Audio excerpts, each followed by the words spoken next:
मुख्यमंत्री का गृह जिला है, जो इतने लंबे वर्षों तक बिहार के अंदर मुख्यमंत्री के पद पर रहे,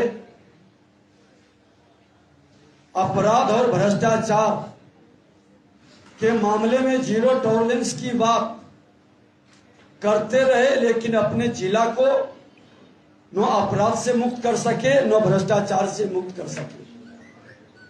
और जो व्यक्ति अपना जिला को नहीं संभाल सकते, वो प्रदेश और देश संभालने की बात बेईमानी नजर आती है। आज मुख्यमंत्री पीएम के सपना के महत्वाकांक्षा को पूरा करने के लिए अपने और आधे दर्जन लोगों को लेकर बिहार को भगवान के भरोसे छोड़कर विपक्षी एकता के कार्यों में लगे हुए हैं। और ये विपक्षी एकता बिहार को अराजकता में पहुंचा रहा है।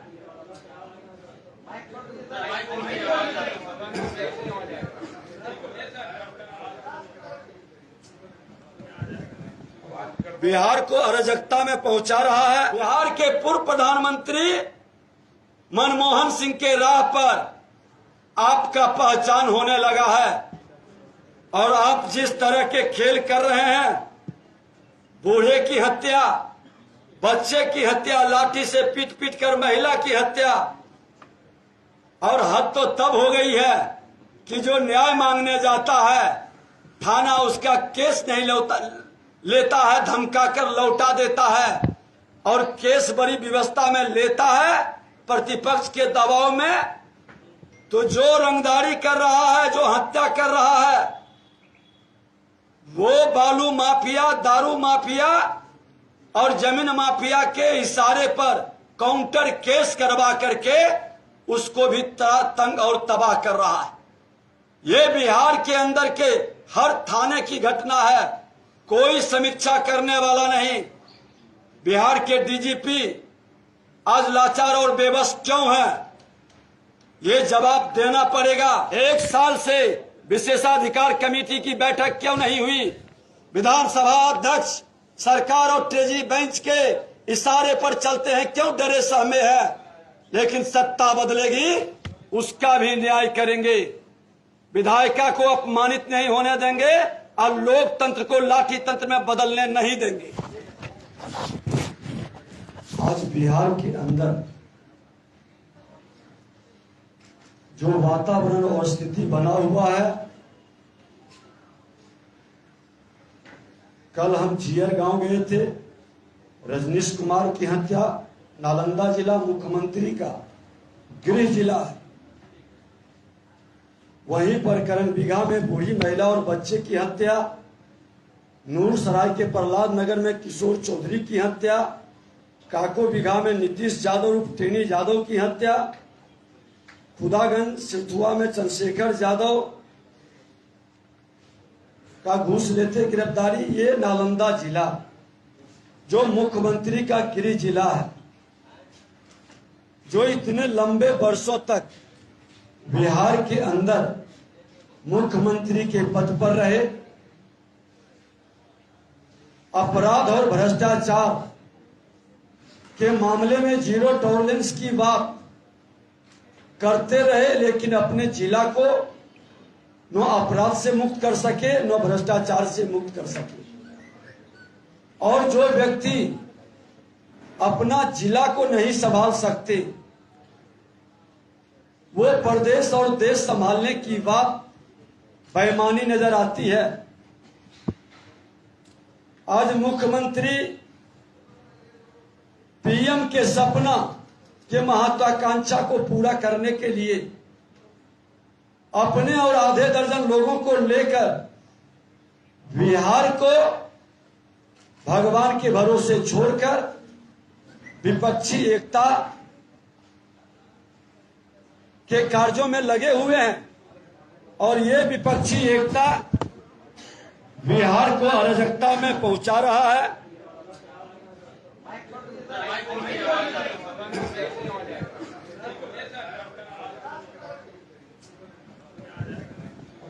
बिहार को अराजकता में पहुंचा रहा है। पूरे बिहार के अंदर मैं आपको जानकारी दूं कि लगभग 5,000 से ज्यादा लोग जब से महागठबंधन की सरकार बनी है,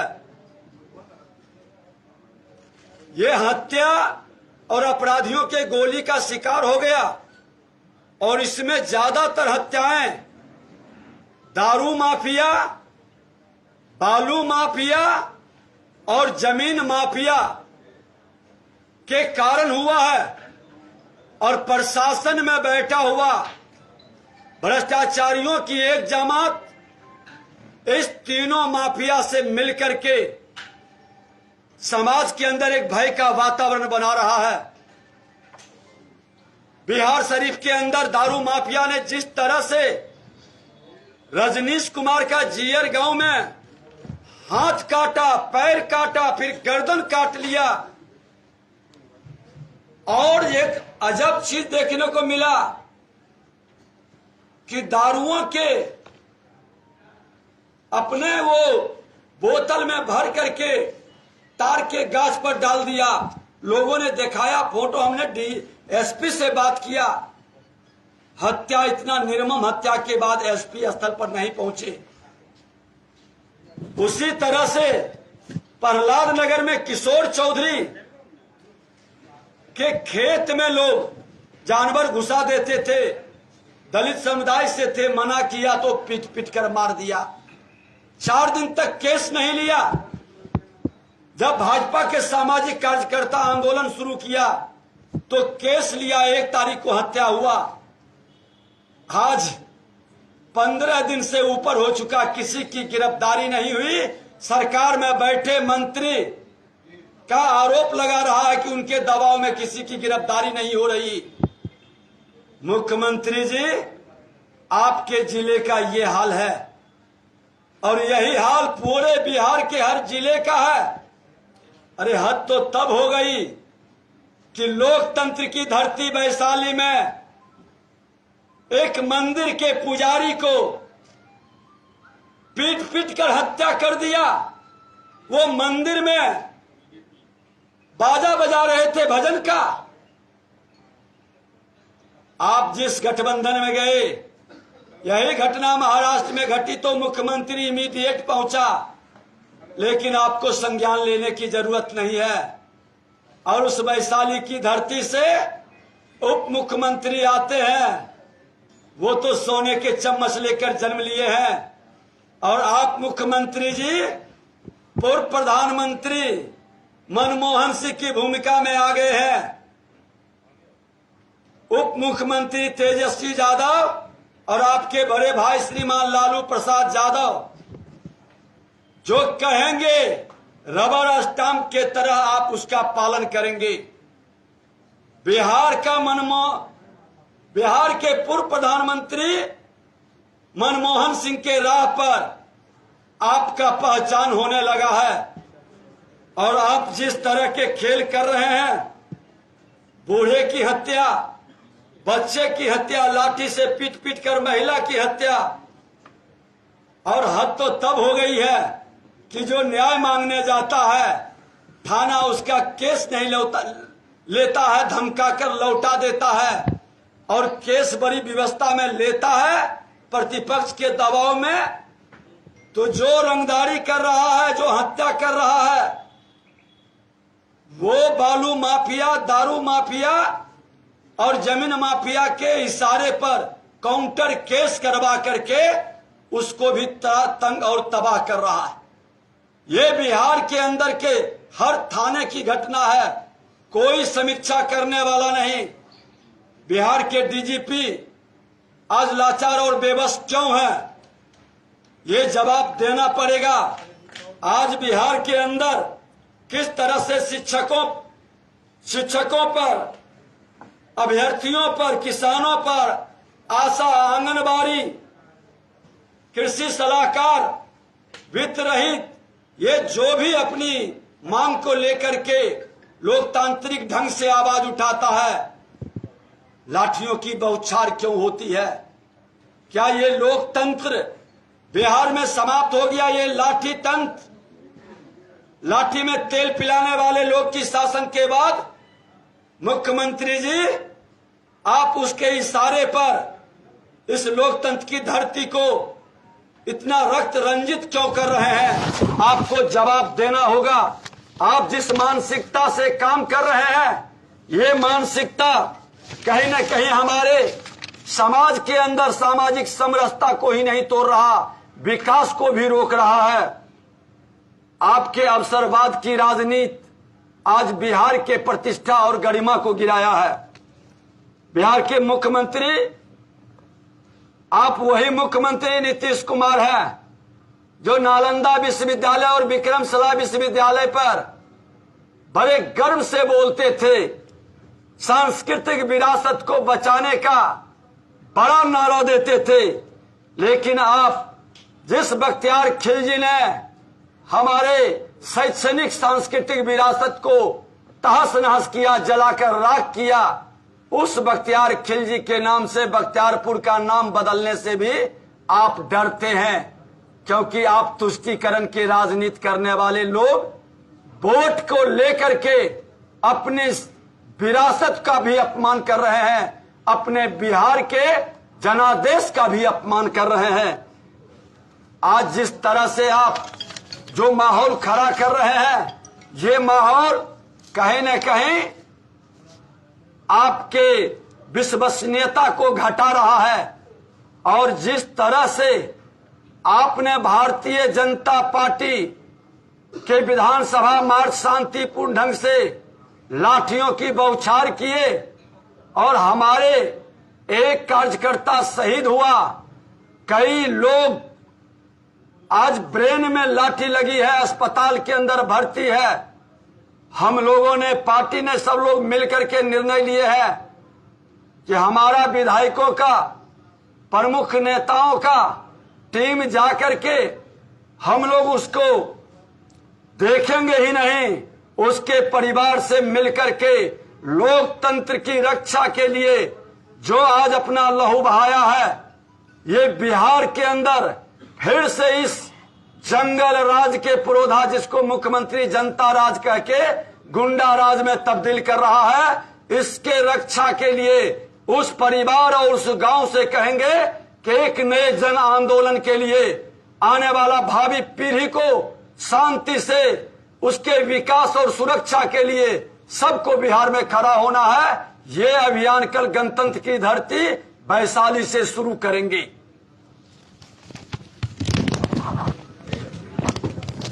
और एक मैं बता दूं कि आज विपक्षी दल की एकता की बात मुख्यमंत्री बड़े गौरवान्वित होकर कर रहे, ये वही मुख्यमंत्री तमाम दागी, वंशवादी, भ्रष्टाचारी, अवसरवादी, सामंतशाही और तानाशाही तुष्टीकरण की राजनीति करने वाले लोगों की जमावड़ा लगाकर राष्ट्र का अहित करने के लिए आतंकवाद, उग्रवाद और अपराधियों का तुष्टीकरण करके सत्ता में आने के लिए बेताब है। लेकिन इनको ये पता नहीं है कि दल मिल सकता है। 7 गठबंधन का दल बिहार में भी मिला था, लेकिन कार्यकर्ता का दिल नहीं मिलेगा तो बिहार के तीनों उपचुनाव में जिस तरह से उन्हें मुंह की खानी पड़ी, हार हुआ है, ये कई दलों का गठबंधन कर ले, देश की जनता का दिल इस भ्रष्टाचारी के साथ नहीं मिलेगा, ये आतंकवादियों के तुष्टीकरण करने वाले लोगों से नहीं मिलेगा। और खुल करके देश के प्रधानमंत्री नरेंद्र मोदी जी 2/3 बहुमत से भारत की जनता के आशीर्वाद से फिर से प्रधानमंत्री बनेंगे। महागठबंधन के लोग कह रहे हैं क्या तुम डर गए? भारतीय जनता पार्टी सामंतशाही, तानाशाही, भ्रष्टाचारी की पार्टी नहीं है। भारतीय जनता पार्टी सबका साथ, सबका विकास, सबका विश्वास, सबका प्रयास के महामंत्र से चलता है। मेवा के लिए नहीं, सेवा के लिए, आज जिसके मन में सेवा का भाव हनुमान का भाव है, अपने राष्ट्र के भगवान राम को जो इष्ट मानता है, उसके सेवा के लिए अपने जान भी न्योछावर करने के लिए तैयार रहता है। डरने की सवाल कहा। ये भ्रष्टाचारी डल गए हैं। जेल जाने से उनको लग रहा है कि मेरा परिवार, मेरा वंश अकूत संपत्ति जो जनता की गाढ़ी कमाई से कमाए हैं, कहीं देश के प्रधानमंत्री नरेंद्र मोदी जी आ गया तो संपत्ति भी जाएगा और जेल भी जाएंगे। इस डर से वो आपस में गलबहियां करके एकजुटता प्रदर्शित कर रहे हैं। एनडीए की बैठक में मुकेश सहनी को निमंत्रण नहीं दिया गया। वैशाली में क्या कीजिएगा? ऐसा रुकिए ना एक मिनट। वैशाली लोकतंत्र की धरती है और वैशाली के धरती से जिन कार्यकर्ताओं के साथ और अपराधियों की गोली से राजनीतिक अस्थिरता के कारण जो प्रशासनिक अराजकता फैला है, उसको लेकर के एक बार लोकतंत्र की रक्षा का संकल्प के साथ पूरे बिहार में अभियान शुरू होगा और भारतीय जनता पार्टी हर गांव तक जाएगा कि जिस 50 वर्ष पूर्व, लगभग 50 वर्ष पूर्व लोकनायक जयप्रकाश नारायण ने लोकतंत्र की रक्षा के लिए, भ्रष्टाचारी मुक्त कांग्रेस बनाने के लिए जो संकल्प और सपना देखा था, उस संकल्प और सपना को साकार देश के प्रधानमंत्री नरेंद्र मोदी जी के नेतृत्व में फिर बिहार से वो अभियान चलेगा। और ये कांग्रेस, राजद और जदयू का जो तिक्रम है, ये तिक्रमी लोगों से बिहार को मुक्त करने का अभियान शुरू होगा। कल मैं जा रहा हूं, कल से वैशाली की धरती से, लोकतंत्र की धरती से शुरू करेंगे।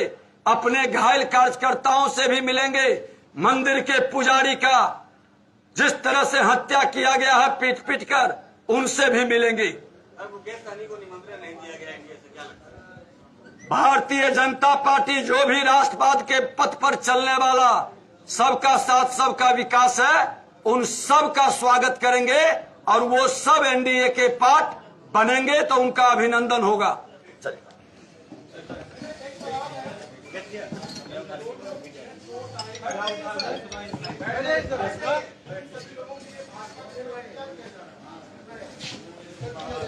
देखिए, एक चीज मैं बता दूं, मैंने कहा भी है कि आज लोकनायक जयप्रकाश नारायण का जेपी पेंशन शुरू हुआ था और जेपी पेंशन जो कांग्रेस मुक्त भारत बनाने का, भ्रष्टाचार मुक्त राष्ट्र बनाने का, बिहार बनाने का, जाति विहीन समाज बनाने का आंदोलन में शरीक हुआ था, उसको जेपी सेनानी का पेंशन मिलता था। भारतीय जनता पार्टी आज अकेले अपने प्रधानमंत्री के नेतृत्व में जेपी के सपना को साकार कर रहे हैं। जो राजद, कांग्रेस, राजद और जदयू के लोग जेपी सेनानी का पेंशन ले रहे हैं, वो तमाम पेंशन बंद करने के लिए और जो कार्यकर्ता भ्रष्टाचार, अपराध मुक्त बिहार का, कांग्रेस मुक्त भ्रष्टाचारी तानाशाही, कांग्रेस मुक्त बिहार और देश का आंदोलन में शहीद हुआ है या घायल हुआ है, सत्ता बदलते ही हम उन लोगों को राष्ट्र के और राज्य के हित में जेपी सेनानी के तरह सम्मान करेंगे। एक नए माहौल, और उन्हीं को ही नहीं जो अपराधियों के गोली से मर रहा है, ये जंगल राज को जनता राज बताने वाले मुख्यमंत्री गुंडा राज में बदल रहे हैं। ऐसे लोगों को भी संपत्ति जब्त कर करके उसको मुआवजा देंगे, न्याय देंगे। ये अभियान चलाएंगे माननीय न्यायालय के और इस तरह के वातावरण के लिए। जब आज जहरीली शराब में आप मुआवजा दे रहे हैं तो दारू माफिया पीट कर मार देता, उसको मुआवजा क्यों नहीं मिलेगा? मुख्यमंत्री जवाब दो।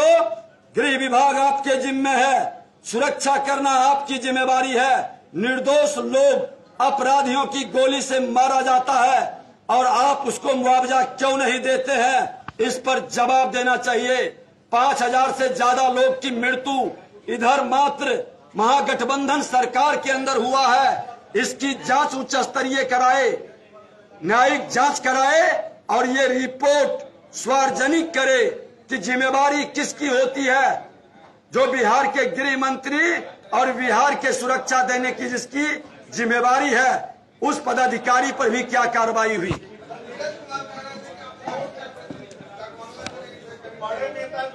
देखिए, प्रवक्ता की बात हमारे प्रवक्ता बोलेंगे, लेकिन मैं कह देता हूं कि बहुत लाठी बरसाया विजय सिन्हा पर भी, तुम्हारी लाठी का कोई असर नहीं हुआ है। तुम गोली भी चलाओगे, उसका भी असर नहीं होगा। लेकिन जब जनता की लाठी जब चलेगी, जिसमें आवाज नहीं होगी, और तुम लोग रोड पर बिलबिलाओगे, और विजय सिन्हा उस समय जजमेंट और न्याय करेगा।